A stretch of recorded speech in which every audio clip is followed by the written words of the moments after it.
ดีค่ะ สวัสดีครับ Good morning everyone. I am Sananpan Rutsan and this is Mr. Nirpon Santragun Siri. We bring you to Meditation for Peace, the program sponsored by the Dhammakaya Foundation every Sunday morning from 4 to 5 a.m. Thailand time. Yes, the program offers the audience Buddhist concepts and Dhammakaya meditation technique that enable lasting happiness and success to occur at personal, community, and global levels. Yes, and despite their academic education, it has been noticed that teenagers these days have been taking leave of their traditional Thai ways and engaged themselves in many unethical and hazardous situations. And people wonder why it is this way. But no one seems to have a solution to this deteriorating situation. So what I want to ask is, do you have anything to say about this? Good questions.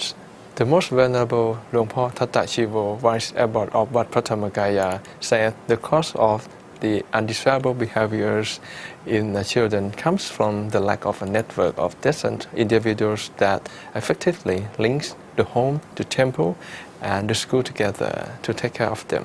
That is true. And it occurs that all the activities initiated by the most venerable Luang Por Thammashayo, the abbot of Wat Phra Dhammakaya, involved directly with the social development. And it becomes a clear picture that all of them be a true remedy to the illness of our society. Do you remember the V-Star or the Virtuous Star Kids project, which school children are virtuously programmed by the implementation of observing and recording the good deeds of others around them and also of themselves for a period of 3 months? Yes, and also the ordination of 100,000 monks from all villages throughout Thailand that give an opportunity for Thai male men to train themselves in monastic code of conduct, which is Sablam. And also, don't forget the training of lay women called Upasika Gao ordination, whereby 100,000 women aged 15 to 97 years old have come to demonstrate their power to change the society for the better. Well, did you say 97 years old woman? I did. Oh, yes. What did the people do in the training though? Basically, they learn how to keep themselves and their surroundings tidy. Let me give you a few examples, like normal household chores that we do every day, arranging your shoes and folding your clothes in orderly manner.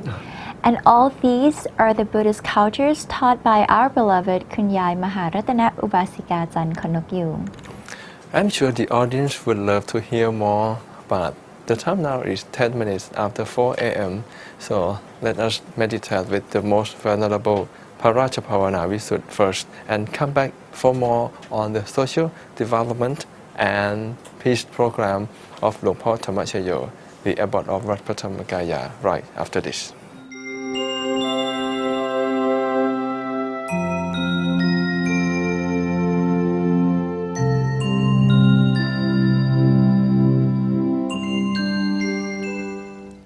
หลับตาของเราเบาๆคลอดลูกพอสบายๆคล้ายกับตอนที่เราใกล้จะหลับอย่าไปบีบเปลือกตาอย่ากดลูกในตานะจ๊ะแล้วก็ทำใจของเราให้เบิกบานให้แช่มชื่น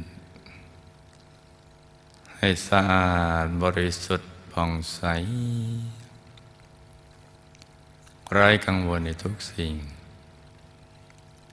ไม่ว่าจะเป็นเรื่องอะไรก็ตามให้ปลดให้ปล่อยให้วาง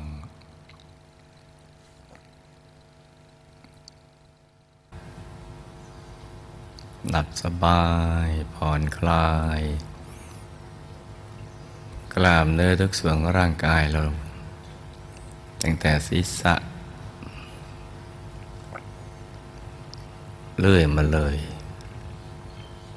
ใบหน้าศีรษะลำคอให้ผ่อนคลายบ่าไหล่แขนทั้งสอง ฝ่ามือถึงปลายนิ้วมือนะให้ผ่อนคลายร่างกายตั้งแต่ลำตัวสะโพกขาทั้งสองถึงปลายนิ้วเท้านะจ๊ะให้ผ่อนคลายให้หมดทั้งเนื้อทั้งตัวสำรวจตรวจตาให้ดีขยับเนื้อขยับตัวของเราให้ดีเนี่ยเลือดลมจะได้เดินได้สะดวกนะจ๊ะผ่อนคลายทุกจุด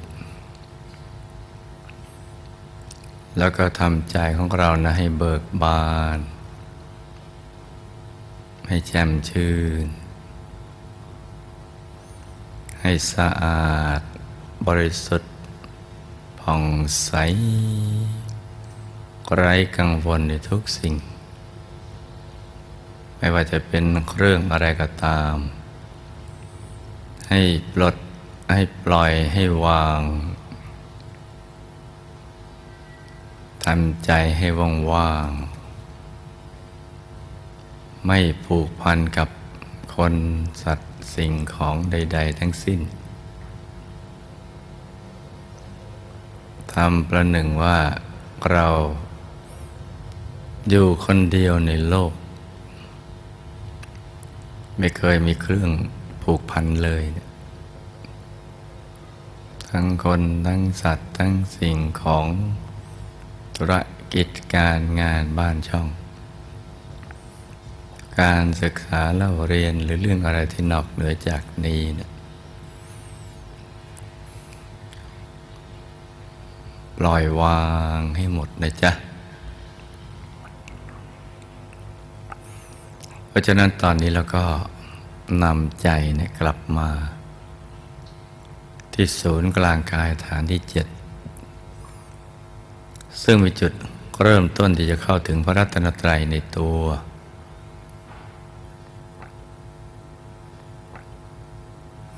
เพราะฉะนั้นตอนนี้จึงอยู่ที่ว่าทำอย่างไรใจจึงจะหยุดจะนิ่งได้หยุดกับนิ่งอย่างนี้เนี่ยเราสามารถทำกันได้ทุกคนถ้าเราเป็นคนปกติธรรมดาสุขภาพร่างกายและจิตใจเราแข็งแรงสมบูรณ์ถ้ามีความเพียรแล้วก็ทำถูกหลักวิชาเราก็ต้องเข้าถึงกันอย่างแน่นอนไอ้ที่เข้าไม่ถึงเพราะว่าทำไม่จริงไม่ต่อเนื่องแล้วก็ไม่ได้ถูกหลักวิชาใจเนี่ยเราต้องฝึกบ่อยๆประคับประคองบ่อยๆให้อยู่ภายในตัวเราให้ไปคลอเคลียนนัวนีอยู่ที่กลางท้องที่ศูนย์กลางกายฐานที่7ลืมตาเดี๋ยวถ้าเรามีบริกรรมนิมิตเป็นที่ยึดที่เกาะของใจมันก็จะง่ายกว่าในการที่เราไม่ได้นึกนิมิตเพราะฉะนั้นถ้าในอริยบทอื่นแล้วก็ตรึกถึงดวงใสหยุดอยู่ในกลางดวงใสๆหรือตรึกถึงองค์พระแก้วใสๆหยุดอยู่ในกลางองค์พระแก้วใสๆถ้าเรามั่นใจว่าไม่ฟุ้งหรือเราพยายามนึกแล้วมันไม่ออกนึกแล้วปวดศีรษะมึนตึงก็วางใจนิ่งเฉยๆที่ศูนย์กลางกายฐานที่7แต่ก็ไม่ต้องกังวลฐานที่7มากเกินไปเอาว่าอยู่ในบริเวณกลางท้องแล้วก็ประคองใจด้วยบริกรรมภาวนาสัมมาอรหังสัมมาอรหังสัมมาอรหังเรื่อยไปเลย ให้เสียงคำภาวนาดังออกมาจากในกลางท้องของเราเป็นเสียงที่ละเอียดอ่อนที่เราไม่ได้ใช้กำลังในการท่องคล้ายๆกับดังออกมาเองเหมือนบทสวดมนต์ที่เราคุ้นเคยทำอย่างนั้นเรื่อยไปเลยจนกว่าใจเนี่ยมันจะหยุดมันจะนิ่งเราอย่าไปท้อกันซะก่อนนะลูกนะอย่าไปท้อถ้าท้อแล้วเนี่ยมันจะทำให้เราถอยห่างออกจากความดีออกห่างจากศูนย์กลางกายฐานที่7ซึ่งจะทำให้กิเลสหรือพยามารเนี่ยได้โอกาสได้ช่องแทรกเข้ามาได้เมื่อเรามาเกิดเพื่อการนี้เนี่ยเพื่อหยุดเพื่อนิ่งเพื่อเข้าถึงพระรัตนตรัยเพื่อเข้าไปสู่ภายในเรียนรู้ความรู้หรือชีวิตภายในเราก็ต้องฝึกหยุดฝึกนิ่งกันไปในทุกอิริยาบถไม่ว่าจะนั่งนอนยืนเดินก็ทำไปเรื่อยๆอย่าไปนั่งฟุ้งยืนฟุ้งเดินฟุ้งหรือนอนฟุ้งอย่าไปอยู่อิริยาบถเหล่านั้นฟรีๆต้องตรึกไปเรื่อยๆเพราะเรายังเป็นผู้ฝึกหัดใหม่ใจมันยังไม่มั่นคงมันยังไม่ตั้งมั่นมันยังโลเลอยู่เดี๋ยวอยู่ภายในเดี๋ยวออกไปภายนอกแต่มักจะออกไปภายนอกมากกว่าเพราะว่าชีวิตประจำวันเราเนี่ยมีการนำมาหากินพบปะผู้คนชีวิตถูกหล่อหลอมด้วยสิ่งที่หยาบด้วยสิ่งภายนอกใจก็จะต้องถูกดึงออกไปสู่ภายนอกดังนั้นเราก็ต้องหมั่นดึงกลับเข้ามาสู่ภายในฝึกกันไปบ่อยๆแม้ว่าเราจะมีความรู้สึกว่าเหมือนไม่ก้าวหน้าเหมือนกับว่าเราไม่ได้อะไรแต่ความจริงมันไม่ใช่อย่างนั้นทุกครั้งที่เราหลับตาแล้วก็เก็บใจไว้ในกลางกายสมาธิจะถูกสั่งสมกันไปทีละเล็กทีละน้อย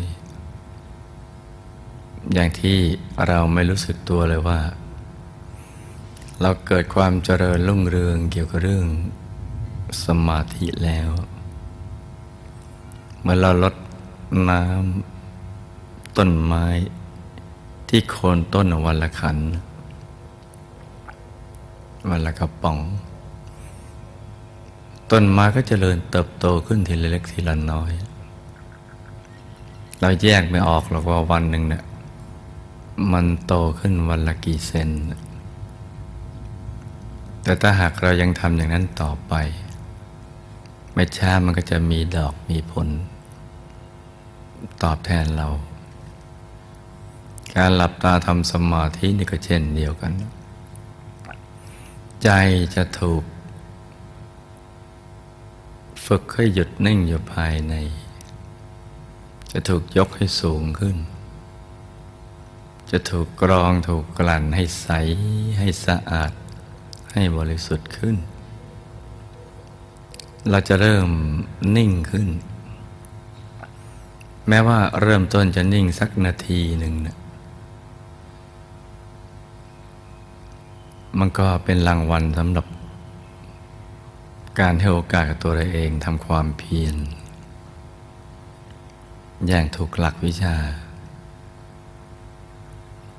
จากครั้งละ1 นาทีเนี่ยมันก็จะค่อยๆเพิ่มพูนไป2 นาที3 นาทีมันก็ขยายเวลาเพิ่มขึ้นเราได้เดินไปข้างหน้าอยู่ตลอดเวลาลุกหน้าเข้าไปเรื่อยๆก็เท่ากับว่าเราใกล้ไปสู่จุดหมายปลายทางเข้าไปเรื่อยๆเพราะนั้นเราหยุดใจไปหยุดนิ่งๆ ฝึกไปเรื่อยๆอย่าไปท้ออย่าไปฮึดฮัดเอาจริงเอาจังเกินไปให้ทำใจหลวมๆเหมือนเราสวมเสื้อผ้าหลวมๆกันนะประคองไปเรื่อยๆประคองใจไปภาวนาสัมมาอรหังให้มันติดไปจนกระทั่งเราเก็บเอาไปฝันอย่างนั้นตื่นหลับฝันมีแต่คำภาวนาที่มันติดไปจนกว่าจะถึงจุดที่ถึงฝั่งของสมาธิแล้วเห็นดวงใสแล้วเราก็ไม่จำเป็นต้องใช้คำภาวนาต่อไปดังนั้นในช่วงนี้นะจ๊ะเราฝึกให้ใจวางเบาๆค่อยๆประคับประคองวางเบาๆนึกถึงของใสๆเป็นดวงหรือองค์พระใสๆเทียบเคียงกับความใสของสิ่งที่เราเคยเห็นนั่นนะใสของกระจกของน้ำหรือของเพชรหรือความใสสว่างของดวงดาวในอากาศเราก็ค่อยๆนิ่งๆแต่อย่าเผลอกดลูกในตาไปดูนะจ๊ะอย่าเผลอทำนิ่งๆนิ่งๆอย่างเดียวให้ใจได้สัมผัสกับความนิ่งในสมบูรณ์หยุดกันนิ่ง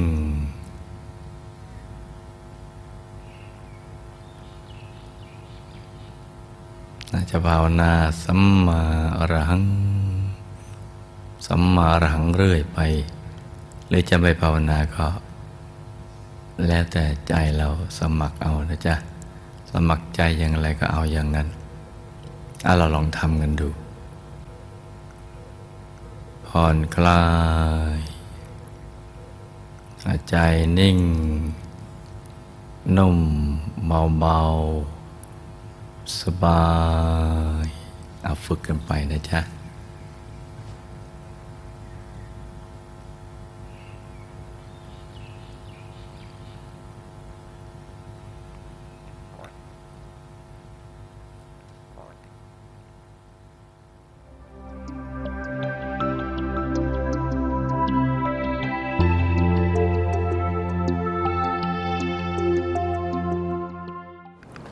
Welcome back. I hope you gain a peace of mind from the meditation exercise.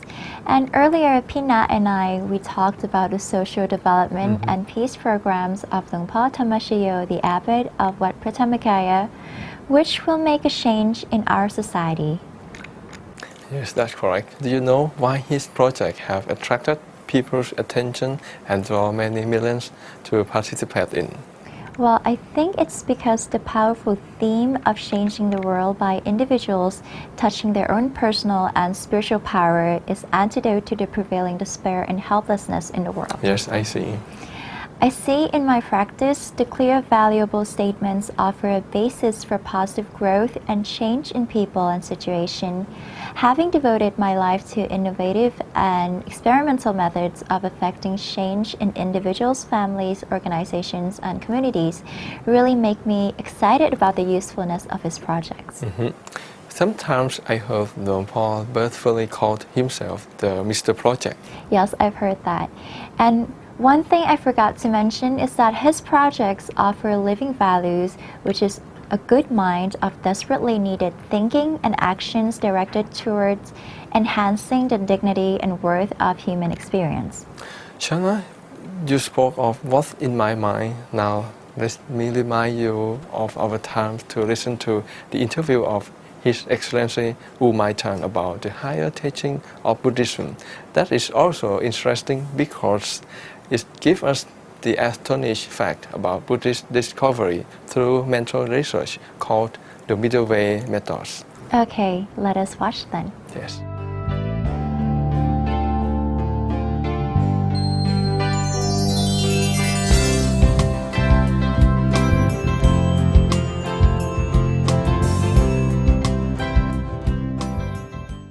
Swadika. Welcome to the interview episode of Meditation for Peace. In our interview today, we are very honored to have Mr. Mietan, who is the co-rector, the founder, and the president of the Management of Committee of International Institute of Abhidhamma in Yangon, Myanmar. Mietan will help us enhance our knowledge of Buddhism, especially on the Abhidhamma, the philosophy which is the higher teaching of the Lord Buddha. Thank you very much for sharing your valuable time with us in this program.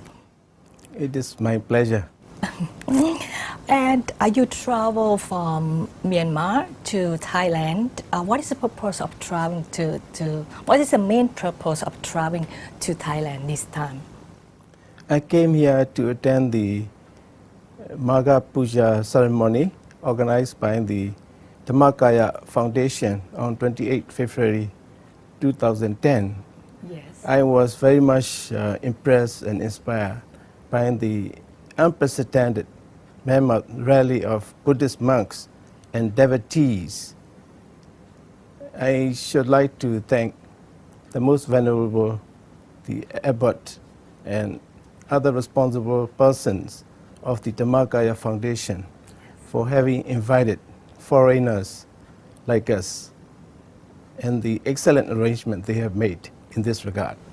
Yeah, because I think our countries have Buddhism to lead our country, right? I think we are friends, we are brothers and sisters in this world, right? And you said you attend the Makabusha ceremony in Wat Pratamagay, right? Anything you think there a bit? In Myanmar, do you have celebrate Makabusha? No, not exactly this kind of ceremony. Of course, we have many religious festivals, and we have also the assembly and the rally of the monks and the Buddhist devotees, but not on this occasion. And you attend the ceremony from just morning until later in the evening, and you see all the activities that happened in the temple, right? And what do you think about that? Oh, it's a huge mammoth rally, and I actually appreciate and admire those who organize this ceremony on such a grand scale. This is the largest rally I have ever seen with regard to the celebration of the Buddhist festivals. So I'm very much impressed, and I really have admiration for those people who organize it. Okay, and because you see the practice of the monks there at the temple, right? And because it's they've been follow the teaching of Prat Mongkol Tepani, or what you call Long Pu Sot Jantasaro. He rediscovered the teaching of the Lord Buddha, right? And the monks here follow his practice there. And you think the practice of the monk here is different in Myanmar? The practice is the same, I believe, because mainly it is the practice of the meditation, isn't it? So we also have very widespread practice of meditation by the people as well as by the Buddhist monks in Myanmar. Okay. Today's topic, we would like to talk about the Abhidhamma, right? And you are the pro-rector and the founder and the president of the International Institute of Abhidhamma. And could you please share with us about your work? And I heard you have just published the books. Well, the International Institute of Abhidhamma was established on 30 June 2007. So it is a new institution. The objective of our institution is to teach Abhidhamma in English and to promote and propagate the knowledge of Abhidhamma throughout the world. Yes. And our university teaches Abhidhamma, mainly the 4 original books of Abhidhamma.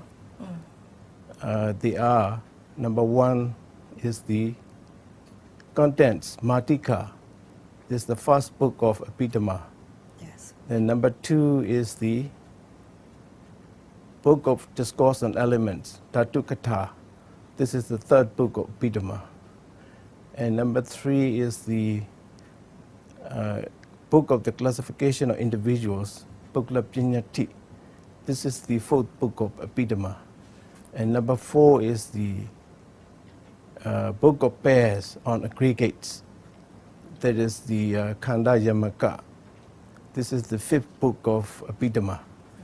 And in addition to those original books, we also teach Apply Abhidhamma. This is the most popular subject at our university. That will teach trainees how to apply Abhidhamma in daily life. And we also teach us the Compendium of Philosophy, which is the Abhidhamma Singha.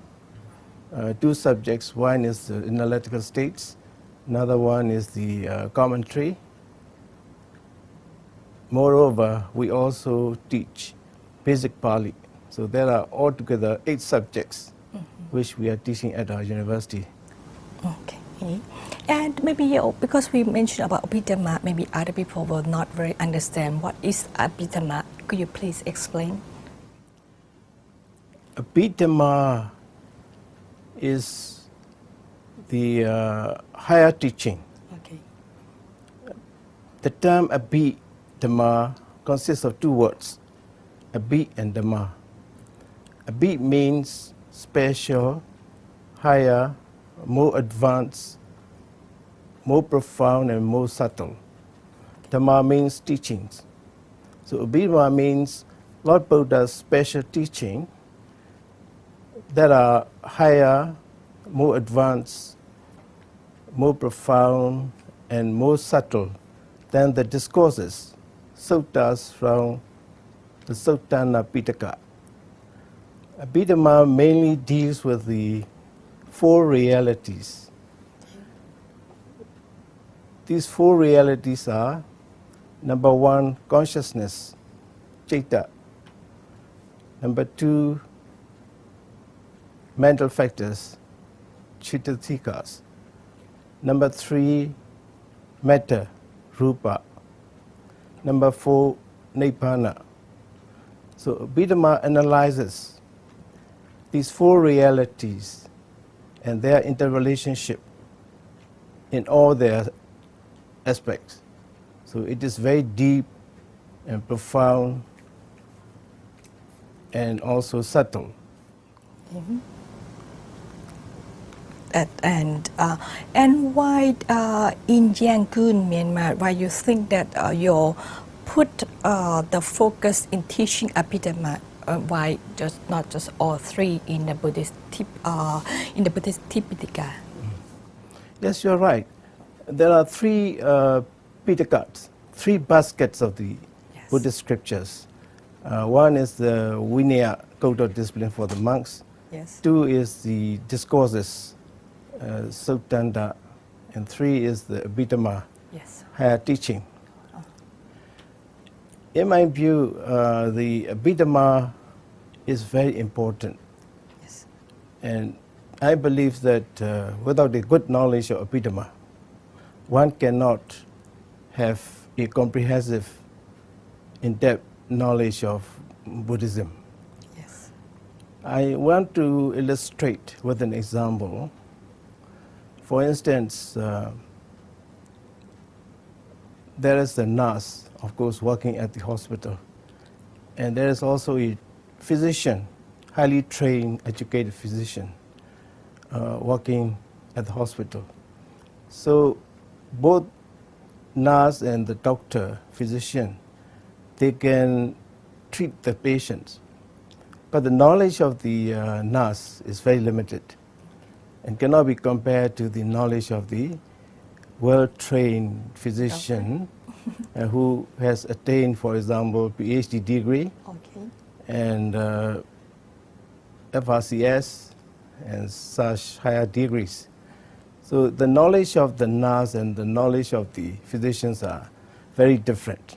In the same way, those who are familiar only with the suttas, discourses, must be compared to the nurses, and those who have the knowledge of Abhidhamma, they have the in-depth knowledge.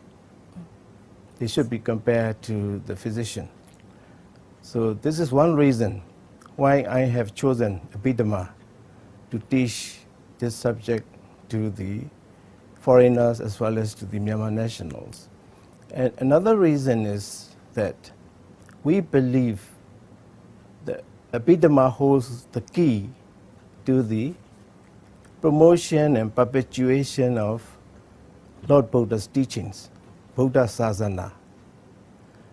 Because we believe that when Buddha Sasana, Buddha's teaching, disappear from this world, the first Pitaka that will disappear will be the Abhidhamma Pitaka. Because the Abhidhamma Pitaka is so difficult, so profound, so it will disappear first in the sequential order of disappearing of the three baskets of Lord Buddha's teaching. That means that if we can ensure that Abhidhamma flourishes in Myanmar and throughout the world, then we can also ensure that the Buddhism as a whole will flourish for a long, long time to come. Okay. So for these reasons, I have chosen Abhidhamma as a special subject to be taught at my university. Okay. And how the people in Myanmar, how they pay, how they get there, you think how much interest they have in this Abhidhamma? Well, it is most encouraging, astounding, I will say. Because in the past, the Abhidhamma classes on the original books of Abhidhamma were not well attended. Normally, only about 20-30 people attended the Abhidhamma classes in the past.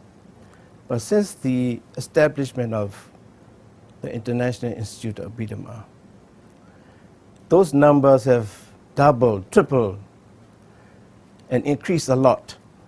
At my university, for instance, at the first course in 2008,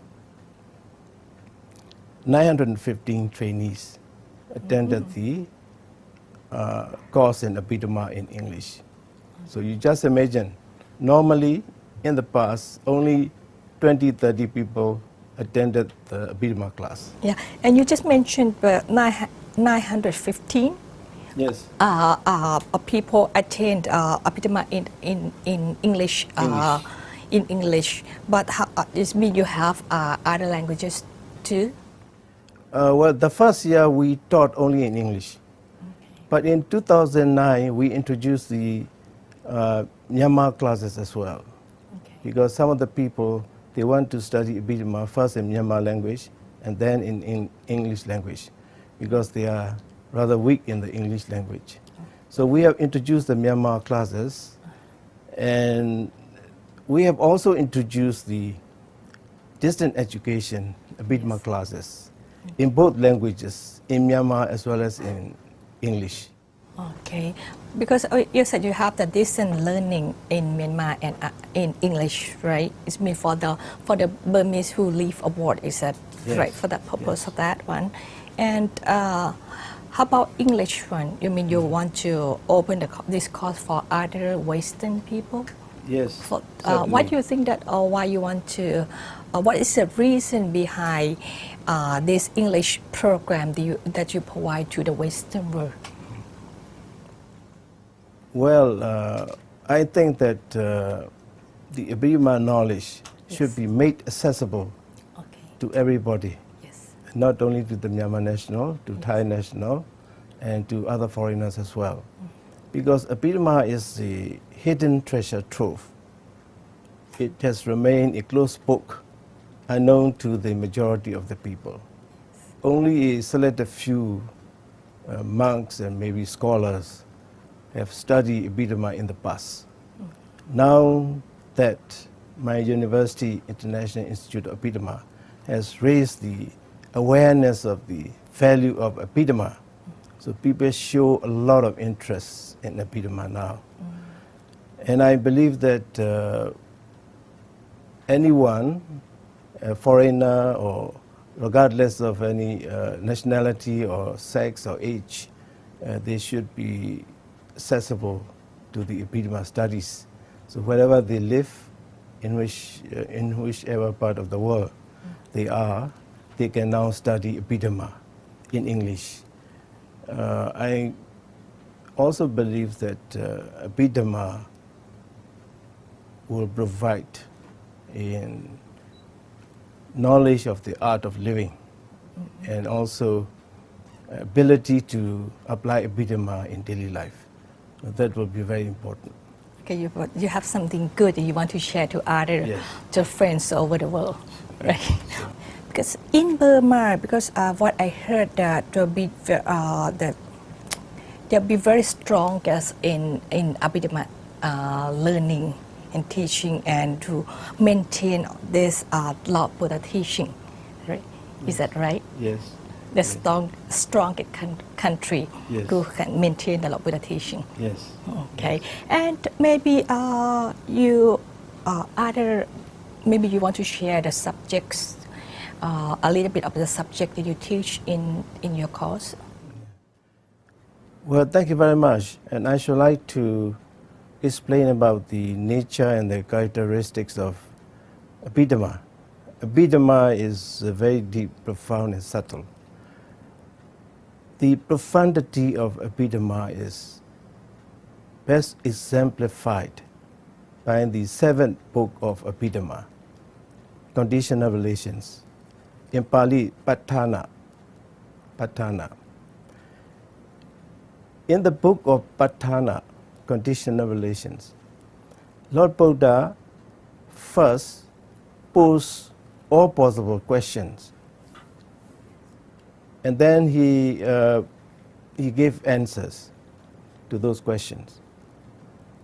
So if we will make the mathematical calculation using Lord Buddha's methods and expand the text, it will run into fantastic and incredible quantity. Just to give you an idea, the all possible questions calculated by using the method of Lord Buddha will run into 404 billion questions. Amazing. And if we will, of course, print them in book form by using the average unit of, say, one volume consisting of the 400 pages, and each page will contain 30 lines, then the volumes containing all the possible questions in all Patthana books will run into 33.54 million, over 33 million volumes. Just imagine, incredible, amazing. That demonstrates the infinite range and power of the omniscience of Lord Buddha. But what is more astounding is the subject matter of the Patthana itself. If we will print out those questions in book form, the volumes containing all possible Patthana questions will run into 33.74 million. So it is a lot and amazing. And if we use the same method and estimate the number of the answers to those questions, then we will arrive at the figure of estimated figure of 7.54 million.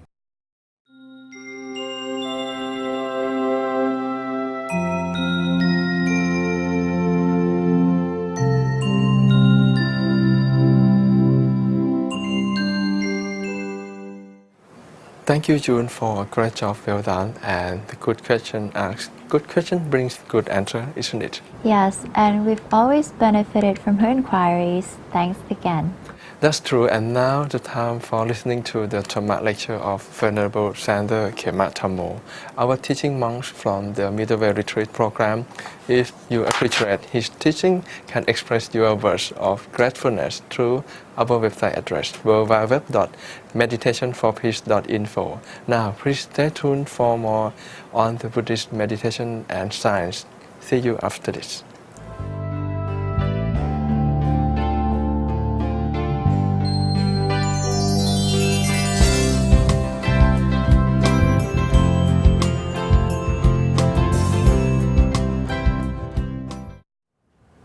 Charan Pon, good afternoon, everybody. Today I will talk about a healthy mind and a healthy body.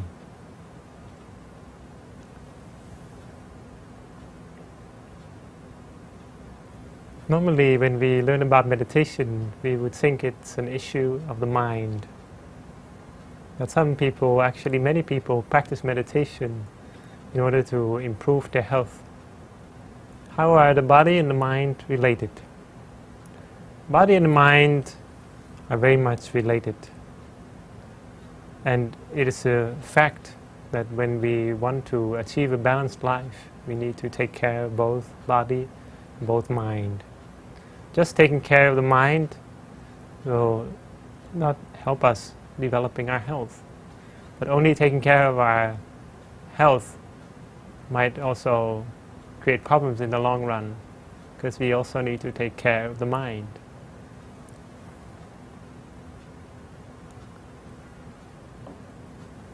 There was one story of a doctor that did an experiment in a hospital with two patients. These two patients, they had a similar condition. And he would put one sign on, and attach it to one bed of one patient, saying that you will improve. Your condition will improve. That sign would say that. And the other patient would have a sign saying, you get worse and worse. Your condition will worsen. And it turned out that the person with the sign saying that you will be better, and that you will improve, that he actually got better quickly. And the one with the sign saying that you will get worse, didn't get better very quickly, quite slow. So this is because these patients were primed, they were affected by these signs. They saw these signs every day when they woke up. So they read every day that they will improve or they will get worse. But this is how they were affected. So the mind and the body are related. We can see in the cases of people, for example, with mental health problems, like for example, people who are afraid of large crowds. They might have a phobia or something like that. These people physically are completely capable of moving into big crowds of people, but mentally they are not. So the mind has a great effect on our lives. Right? There might be many things in our life that we cannot do very well if our mind is not healthy or our mind is not in a good quality. Some people cannot even eat. Even just a simple thing like eating every day, they cannot do because their mind is not happy, their mind is not healthy. So they cannot even eat. Some people, they feel so bad about something they can't even eat a single bite of food. So the mind has a great impact on our body. The mind rules the body. So we know about physical health, and this is an important topic in many people's lives. We would like to take care of our health by exercise, by other means. What do we really know about mental health? Mental health, normally we think of having no mental diseases. We think of mental health in that way. But actually mental health is more than that. Mental health is also a positive quality of strength of mind, the mind that is powerful and healthy.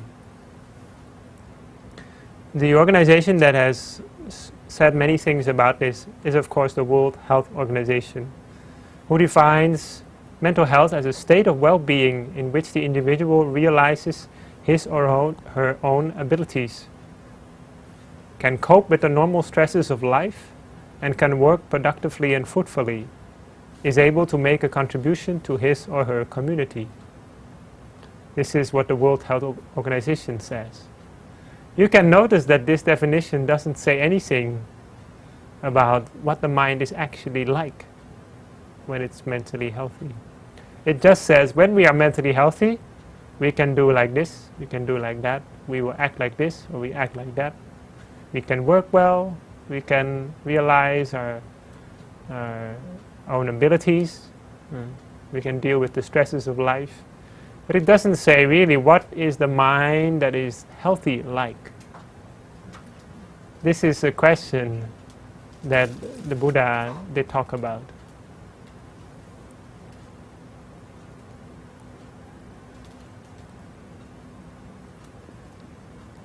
And he called it right concentration.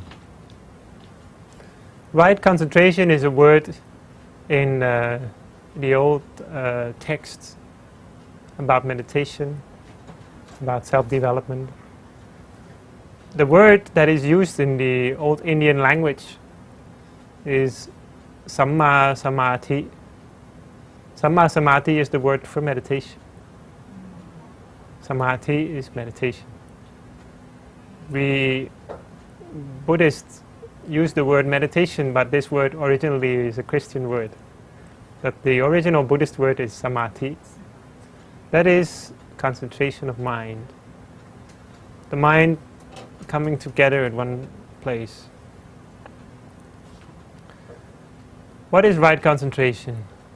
When the mind is still and stable, unwaveringly stable, at the center of the body.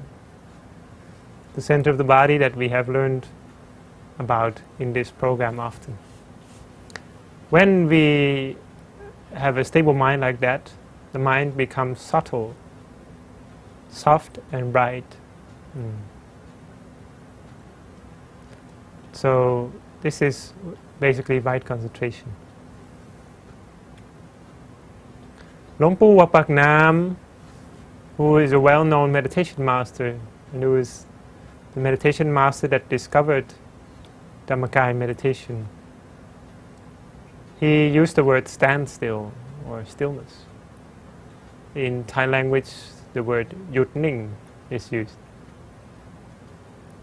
When the mind is still, it has strength to cope with problems.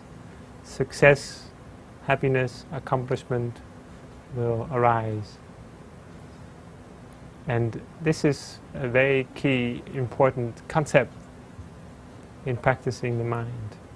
When we'd like to practice the mind, to be healthy and strong, we'd like to experience success and happiness in our life, we have to start with the mind that is still. When we still the mind, then every problem can be solved.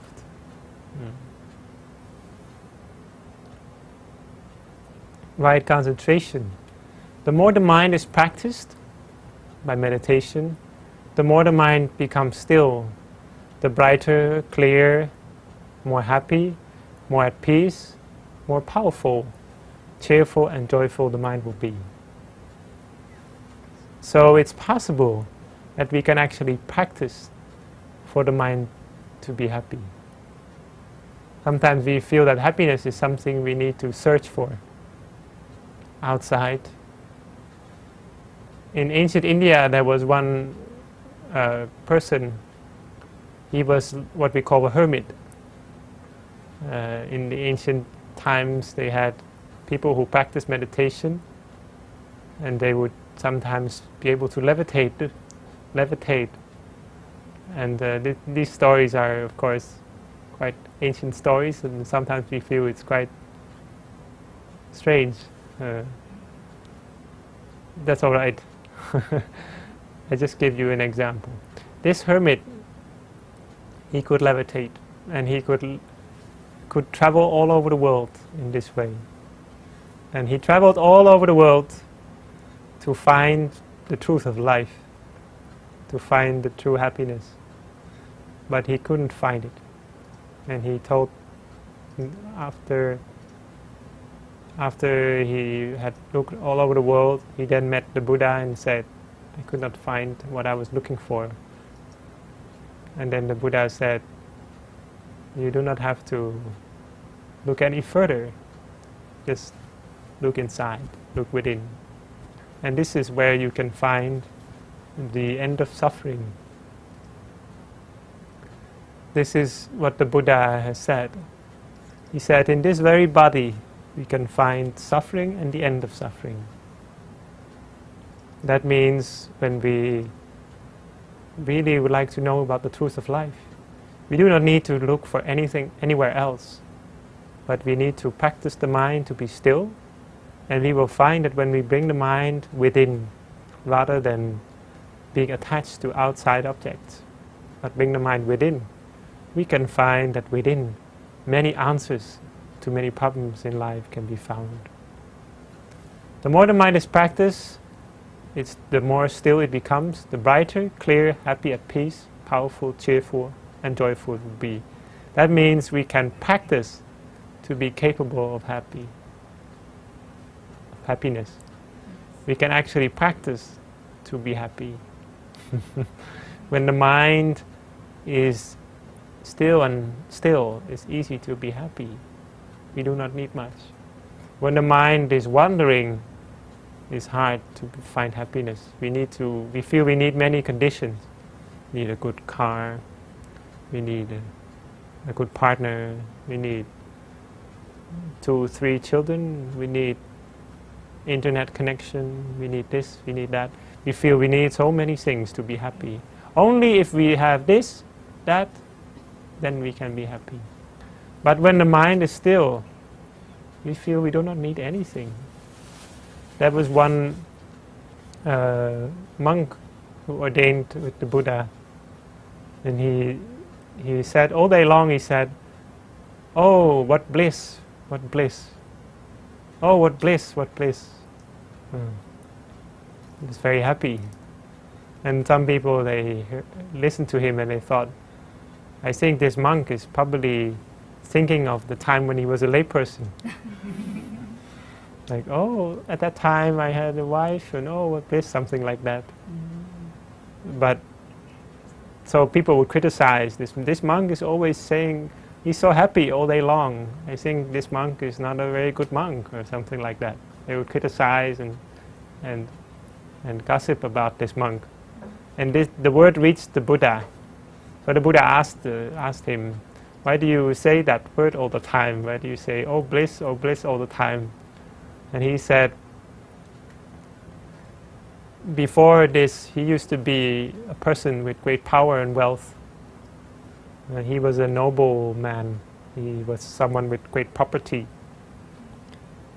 And he, after this, now he ordained. He felt he didn't have anything. How is that possible then that he is happy? Because when he had much property, he said, he had to lock everything, he had to make sure there were guards. He was very concerned and worried all the time that people might steal something. So his mind felt very heavy. He was worried all the time that he might lose his property. But now when he was ordained as a monk, he had joined the life as ordinand, as a person that leads the holy life. He then felt that he didn't need anything. He just felt very happy because he didn't have to worry about when he would have to lock certain things, when he had to put a guard this and here and there. He just could let it all go. He didn't have anything to worry about. He was free, like a bird which needs only its wings to fly. So this is a simple story of someone who found the happiness of a simple life, which leads to the happiness of the still mind. Happiness of the still mind, the Buddha said, is higher than any other happiness.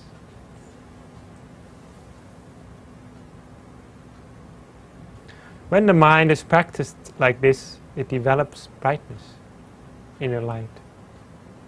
In many spiritual traditions, there is it is mentioned that the mind has brightness. But actually, we often do not really understand what is that brightness about. Sometimes it's just like an expression.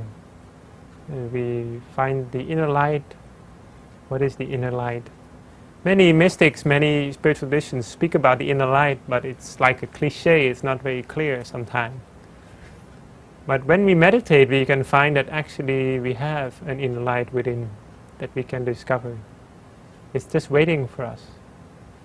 We only have to still the mind, and then we can find it.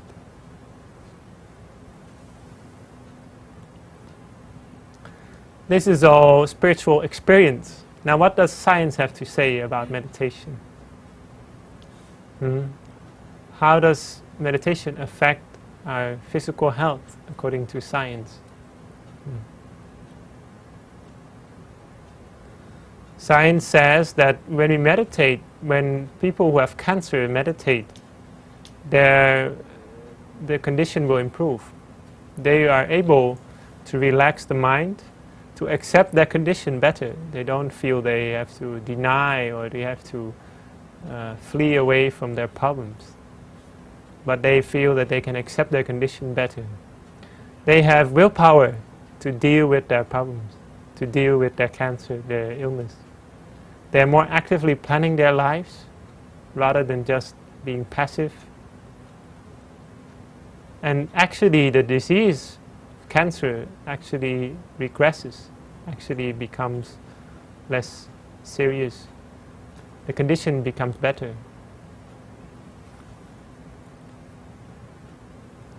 Also, people who have depression also find that meditating helps them. I have one friend who practiced meditation every day, and he used to be someone with great problems with depression. Very strong. He didn't want to eat. He didn't want to do anything. He just would be lying on his bed. But once he started to meditate, and this is his own words, his own testimonial that he gave.